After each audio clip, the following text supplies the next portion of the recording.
Hey everybody, this is Chris McCabe of e-commerce. Chris coming back with another Amazon suspension trend, something that we've seen develop over the last, I would say 12 months, but it's become a bit more alarming with the frequency that Amazon staff, whether it's account health or support or seller performance members, other teams, even members of leadership teams and escalation teams that sometimes call after an escalation email is received for account reinstatement or listing reinstatement. They're all kind of parroting each other and saying the same things about how information can't be shared, about why prior appeals were rejected, what was missing, what was considered incomplete, what was considered inaccurate on your side, whether it was the language in the appeal or the documentation perhaps that you attached, where you sent it, the type of the suspension that you were trying to address.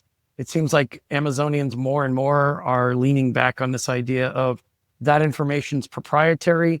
I can't tell you what you're supposed to do next. That's a secret. Apparently, these things are classified as it would be for some federal agency in the government. They'll say, I can't tell you what to do next, but I also can't tell you why your previous appeal was rejected.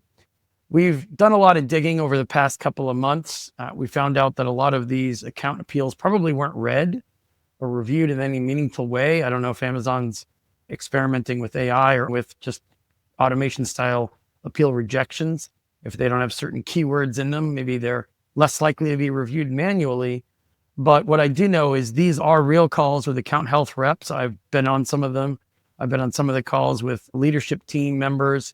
These are mid-level management types who report directly to executives. Sometimes these are people who report directly to S-team executives, of which there are only 2 or 3 dozen in the whole company. People that have received email escalation appeals via email for reinstatement, sometimes for their whole account. Sometimes it's just sellers trying to get paid. Their money's been frozen for weeks or months.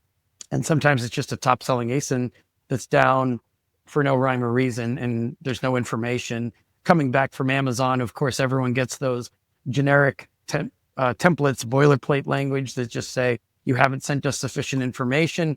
Naturally, whether it's Amazon or any business, your natural inclination will be, okay, you said I haven't sent you the right information. What information's missing? More and more, the alarming trend is that they will, whether they're on the phone with you or not, they'll come back with, I simply can't tell you that. I can't share it.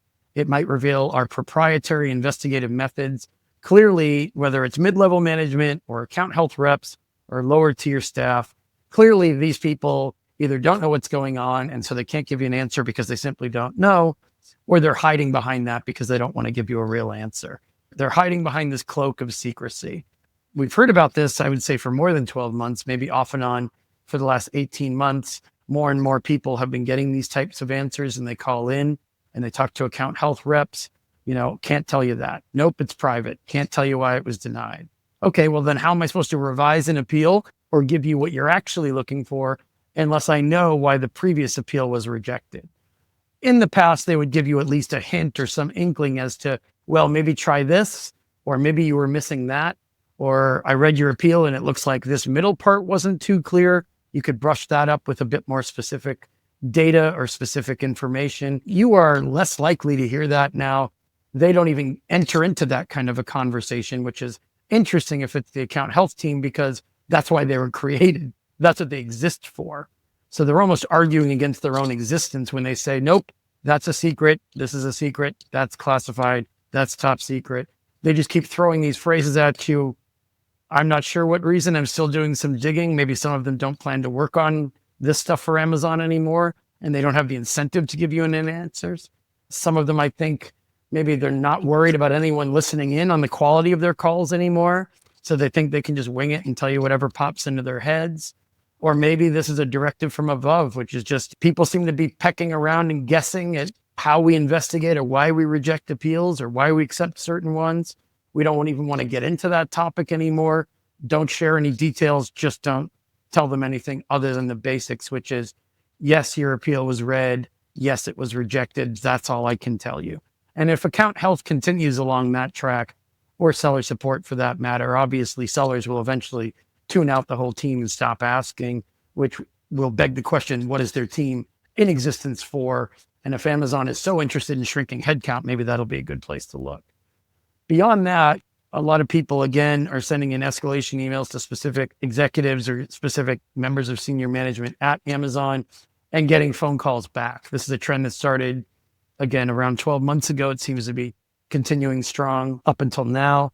It is alarming that in the calls I've listened to, and I've gotten a lot of feedback from sellers who have received these calls, that I did not listen to those calls in particular, but the trends all seem to be very similar and comparable.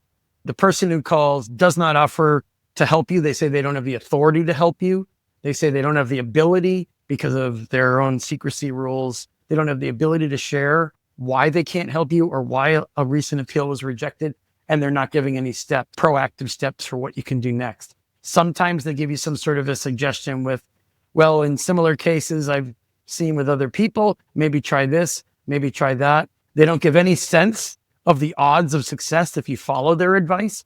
They seem to be abandoning the accuracy or the validity of the advice that they're giving you, and they don't take any responsibility for it, which is interesting because they demand that Amazon sellers take responsibility for all of their actions, right?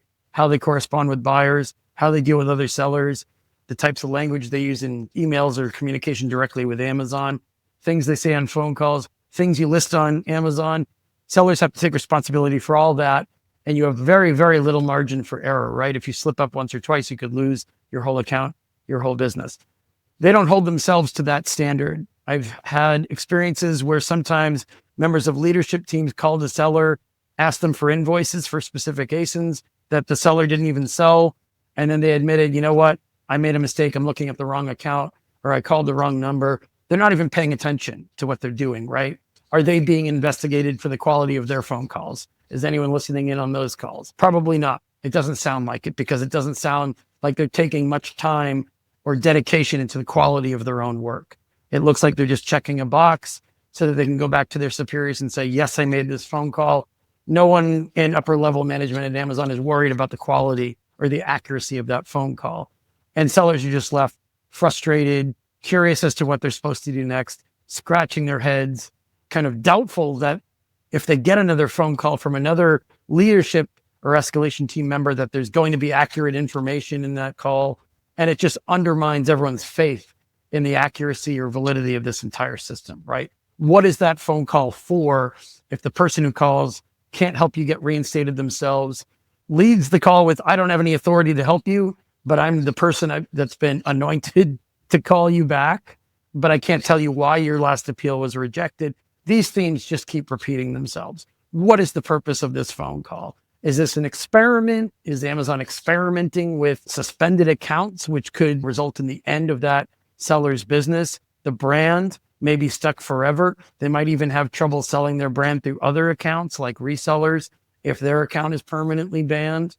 A lot of sellers are being told by account health reps and escalation team members that the decision is final, that they will not have another opportunity to appeal. I can't tell you how many sellers have approached us saying, Amazon told us that it's over. We're never going to sell again. The decision is final. We look into the details. We find out that there was absolutely no reason for that Amazon staffer or manager to tell the seller that. We start working with people on it. They're eventually reinstated. And it obviously undermines the truth or the accuracy or the validity of that ridiculously strong statement that was made by somebody at Amazon, a statement they never should have made. Maybe they were guessing. Maybe they were just saying it because they didn't feel like being on the phone with the seller. But if that's honestly how they feel, then they shouldn't be doing that role and they shouldn't be the person who's on the phone with the seller, right? So that has to factor into your strategy. If you're going to send in subsequent escalations, make sure you're capturing the date and time of these phone calls, the name of the person you're talking to.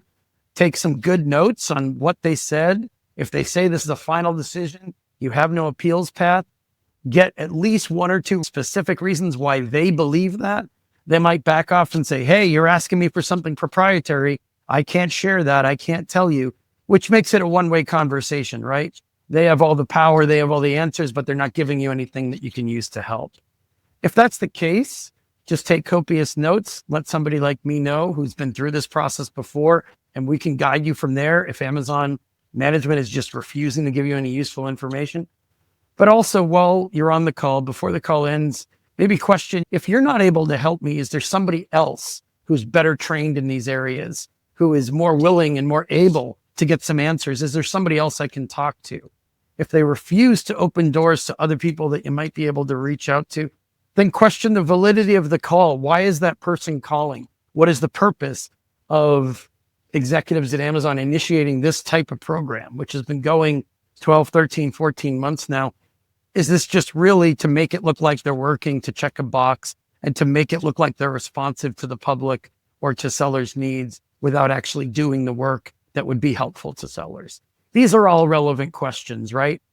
I can't always be the one who's asking these questions every time I hop in to Seattle and have meetings there. You need to be on these calls or writing escalations that ask some of these questions as well. If you've got questions for me about anything I mentioned in terms of these phone calls that you may be getting or email escalations to some of the executives that might be sending these people your way, rejecting your appeals, but telling you it's top secret or it's classified, they can't share any of their proprietary methods, I can help you kind of uncover some details and some data there and maybe help you make an argument to Amazon that, you know what, this isn't doing anyone any good. You're wasting your time, you're wasting ours. Nothing's going forward. And hiding behind this cloak of proprietary information more and more frequently, it's just encouraging everyone in this whole ecosystem of marketplace sellers and everyone really that's involved in the Amazon community. It's encouraging everyone to believe that they're being less transparent and they're not interested in being more transparent with people who invest their money and their employees and their savings and their lives in these Amazon brands and these Amazon seller account and businesses. So any questions, find me at e-commerce Chris. Thanks again for listening.